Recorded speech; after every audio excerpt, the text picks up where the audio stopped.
Good morning everyone, কেমন আছো সবাই? আশা করছি সবাই খুব ভালো আছো, সুস্থ আছো, আর আমিও খুব খুব খুব ভালো আছি। নতুন একটা ভিডিওতে তোমাদের সবাইকে অনেক অনেক ওয়েলকাম আর অনেক অনেক ভালোবাসা জানিয়ে আজকের ভিডিওটা শুরু করছি। তো আজকে দেখো, এই যে সকালবেলা তোমাদের সাথে দেখা হচ্ছে, আবার কিন্তু সেই বিকালবেলা তোমাদের সাথে দেখা হবে, কারণ আমি এখন সকালবেলা অফিসে ঢুকে পড়বো, তো আর আমি ফোন ইউজ করতে পারবো না। তারপরে বিকালবেলা এসে কিন্তু তোমাদের সাথে আমি আবার গল্প করতে না আমার খুব ভালো লাগে। তোমাদের সাথে গল্প করে করে আমি কিন্তু আমার সমস্ত কাজগুলো কিন্তু খুব সুন্দরভাবে সেরে নিতে পারি। তো দেখো, তোমাদেরকে আগে বলে দিই সকালবেলা ঘুম থেকে উঠেই আমি কি করলাম। সকালবেলা ঘুম থেকে উঠেই কিন্তু আগে আমি এদিকে ভাত বসিয়ে দিয়েছিলাম, তোমরা দেখতেই পেলে। একদিকে ভাত বসিয়েছি আর একদিকে কিন্তু আমি ডাল বসিয়েছি। ভাত, ডাল, আর আজকে রান্না ছিল কিন্তু ঝিঙে আলু পোস্ত। ঝিঙে আলু পোস্তটা কিন্তু খেতে আমার খুবই ভালো লাগে।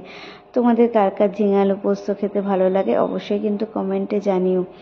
তো দেখো, এই রান্নাটা করে নিয়ে আমি কিন্তু অফিসে চলে গেলাম। চলে যাওয়ার পর ওখানে তো আর ফোন ইউজ করা যাবে না, ফোন ইউজ করা যায়নি, তো সেই জন্য তারপরে আর কোনো ভিডিও আমি তোমাদের সাথে শেয়ার করতে পারিনি। তো তারপরে আমি বাড়ি চলে এসেছি। বাড়ি চলে এসে দেখতেই পাচ্ছ, তোমাদেরকে যেমন বলেছি যে আমার কিন্তু সমস্ত কাজকর্ম পড়ে থাকে, কারণ আমি কিন্তু কিছু কাজ করে যেতে পারি না, শুধুমাত্র রান্নাটা করে নিয়ে আমি কিন্তু চলে যাই। সকালে সবাই কি করে, ঘুম থেকে উঠে সংসারে কাজকর্ম করে, ঘর দুয়ার গোছায়, পরিষ্কার পরিচ্ছন্ন করে।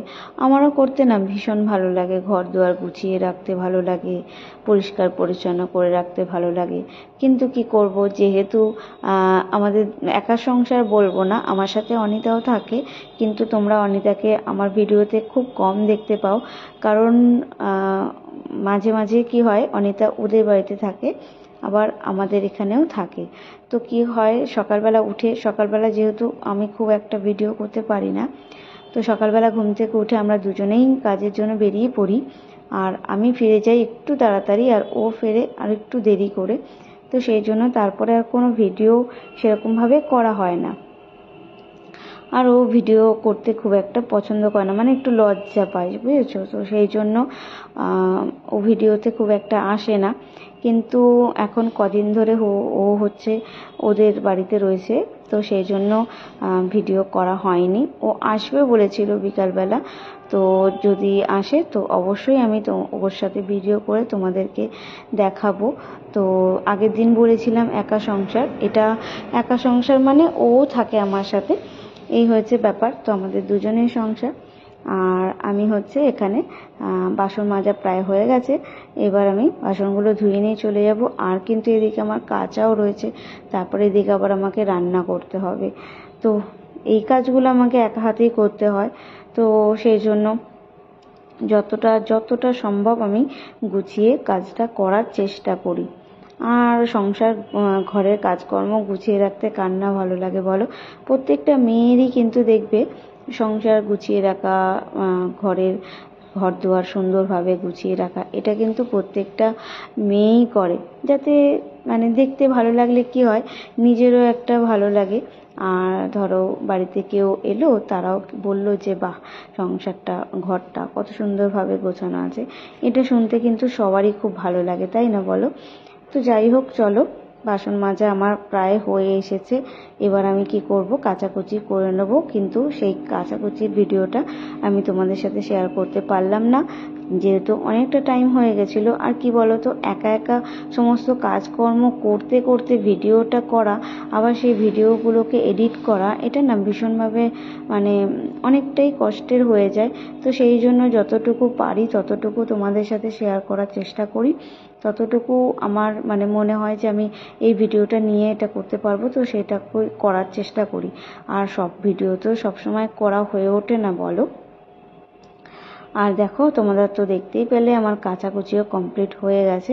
এবারে আমি আটা মাখতে বসেছি। ভেবেছিলাম একটু পরোটা করব, তো এমনই মানে ভুলো মন আমার, যে আমি কি করেছি, আসার সময় আমি যে একটু ময়দা নিয়ে আসবো সেটা আমি ভুলে গেছিলাম। তো সেই জন্য আটা ছিল বাড়িতে, তো আমি আটাটাই মেখে ফেললাম। আর আজকে রাত্রিরে রান্না করব হচ্ছে আর রুটি করব আর বেগুন ভাজা, কারণ তরকারি খুব একটা সেরকমভাবে নেই। আর আমি কি বলতো, বেগুন ভাজা খেতে আমার খুবই ভালো লাগে। আর এদিকে অনিতা খায় না বলে আমার বেগুন ভাজা করা হয় না, বেগুনটা রান্নাই করা হয় না, কারণ অনিতা হচ্ছে বেগুনটা পছন্দই করে না, মানে বেগুনের কোনো কিছুই ও খায় না, তরকারি হোক ভাজা হোক বা যাই হোক কিছুই খায় না। তো সেই জন্য আমার বেগুন ভাজা বলো বা তরকারি বলো, বেগুনের কিছুই করা হয় না। তো সেই জন্য আজকে যেহেতু অনিতা আসবে না, তো সেই জন্য ভাবলাম যে আজকে আমি বেগুন ভাজা রুটি করি। বেগুন ভাজাটা তো খেতে আমার ভীষণই ভালো লাগে, তো সেই জন্য বেগুন ভাজা আর রুটি। আর এদিকে কি বলতো, আটাটাকে না আমি একটু নরম করে মাখার চেষ্টা করছিলাম, কারণ আমি যতই নরম করে আটা মাখি না কেন, যতই সুন্দর করে আটা মাখি, আমার কিন্তু রুটি কোনো দিন নরম হয় না। আমার রুটি কিন্তু সব সময় শক্ত হয়, আমি যতই ভালো করে করার চেষ্টা করি না কেন। সেটা জানি না কেন হয়, কিন্তু এটা খুব মানে খারাপ লাগে, আমি রুটি করলেই শক্ত হয়ে যায়। আমি মানে রুটি নরম খেতেই পারি না। দেখতেই পেলে আমি একটু জল দিয়ে তারপরে মাখছি, কিন্তু তাও একটু পরেই আবার দেখবো রুটি করব, তারপরে সঙ্গে সঙ্গে দেখবো শক্ত হয়ে গেছে। তো জানি না কিভাবে তোমরা কিভাবে রুটি করো যে নরম হয়। সবার রুটি খেয়েছি, সবার হাতে নরম থাকে, কিন্তু আমার হাতের রুটি যে খাবে সে একবার খেয়ে আর রুটি খেতে চাইবে না, এরকম অবস্থা হয়ে যায় আমার হাতের রুটি। তো যাই হোক, আটা মাখা হয়ে গেছে। এবারে দেখো বেগুনটাকে আমি গোল গোল করে কেটে নিচ্ছি। এইভাবে না একটু শক্ত শক্ত করে ভাজা করলে আমার বেশ ভাল লাগে। তো আজকে শুধু এটাই করব, বেগুন ভাজা আর রুটি। আর তো চলো, প্রায় আমার হয়ে গেছে। এই যে দেখো সুন্দরভাবে আমি কিন্তু বেগুনটা কেটে নিয়েছি। তো চলো আমি বেগুন ভাজাটা করে ফেলি। আর এই যে নুন হলুদ মাখিয়ে আমি বেগুন ভাজাটা করে ফেলবো। আর এদিকে তেমন কোনো কাজ নেই, বাদবাকি কাজগুলো আছে, সেগুলো আবার সকালে উঠে গোছানো শুরু করব। রান্নাঘরের দিকটা একদমই গোছানো নেই, সেই জন্য তোমাদের কিছু দেখাতেও পাচ্ছি না সেরকমভাবে। তো জানি না গুছিয়ে উঠতে পারবো, কতদিন লাগবে। তো যাই হোক, আস্তে আস্তে করব। ভাড়া ঘরে এরকম সবারই সমস্যা হয়, কেননা একদিনে তো আর সমস্ত গুছিয়ে উঠতে পারা যায় না।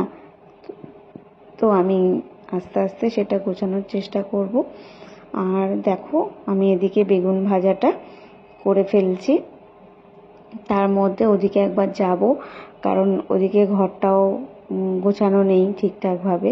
তো বেগুন ভাজাটা বসিয়ে দিয়ে তারপরে যাব, গিয়ে বিছানাটা গুছিয়ে তারপরে ঘরটাকে ভালো করে একটু ঝাড় দিয়ে নেব, নিয়ে তারপরে আমি রাত্রিবেলা খাওয়া দাওয়া করে শুয়ে পড়ব। তো যতটা পারি ব্লগটা তোমাদের সাথে শেয়ার করার চেষ্টা করি। আর তোমরা কিন্তু অবশ্যই কমেন্টে জানিও যে ব্লগটা দেখতে কেমন লাগছে। আর তোমাদেরকে বলে দিই, আমার একটা ইউটিউব চ্যানেল আছে, সেটা কিন্তু তোমরা অবশ্যই সাবস্ক্রাইব করে দিও। আমার চ্যানেলের নাম হচ্ছে বৈশাখী মণ্ডল। আর যারা পেজটাকে এখনো পর্যন্ত ফলো করোনি, তারা কিন্তু অবশ্যই পেজটাকে ফলো করে দিও। তো চলো, তোমাদের সাথে কথা বলতে আমার ভীষণই ভালো লাগছে। তো চলো, তোমাদের সাথে কথা বলতে বলতে আমার প্রায় সব কাজই হয়ে গেছে। দেখো এখনো এদিকে জানলার পর্দাগুলো লাগানো হয়নি, ওগুলো মানে এখনো ঠিকঠাক করা হয়নি। জানলার উপরে ওই ক্ল্যাম্পগুলো কিছুই লাগানো হয়নি।